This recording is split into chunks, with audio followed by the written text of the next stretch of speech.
L'événement tragique survenu le 10 février dernier demeure ancré dans la mémoire de Pierre Palmade. Après plus de 3 décennies d'excès et de dépendance de toutes sortes, l'artiste a violemment heurté une famille alors qu'il était au volant de son véhicule. Bien qu'il soit sorti de l'incident avec des blessures superficielles apparentes, ses victimes ont quant à elles été gravement atteintes.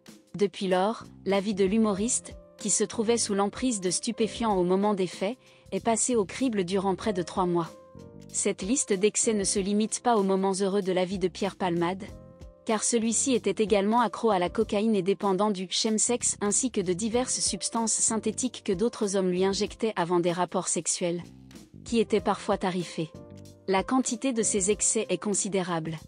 Toutefois, ce lundi 24 avril, BFM TV a diffusé des photos inédites aux téléspectateurs, montrant l'intérieur de la propriété de Pierre Palmade située en Seine-et-Marne, où les dernières heures précédant le drame ont eu lieu. Il convient de souligner que cette propriété avait été acquise quelques années auparavant par l'humoriste, avec une ferme résolution de se sortir de ses addictions.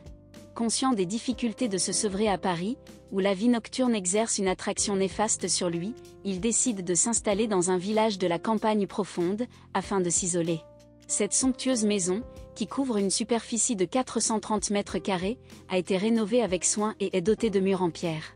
Pierre Palmade avait espoir que cette demeure puisse l'aider à sortir de la spirale infernale dans laquelle il était pris. Son ami l'acteur François Rollin raconte notamment que lorsqu'il l'a invité dans cette demeure, Pierre Palmade lui a confié « Tu vois, j'ai acheté cette maison pour qu'elle m'aide à guérir.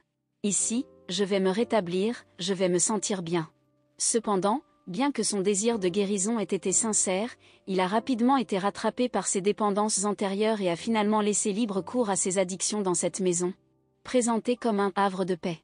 Effectivement, le comédien a fini par y inviter ses anciens protégés, avec qui il a partagé des moments de sexe et de consommation de drogues diverses. Avant l'accident, c'est dans cette propriété protégée par des murs de pierre que Pierre Palmade était en compagnie de plusieurs hommes, parmi lesquels figurait Sambou et Mossine, qui l'ont accompagné en voiture, ainsi qu'un individu nommé Camille, qui s'est confié dans le documentaire de Bruce Toussaint.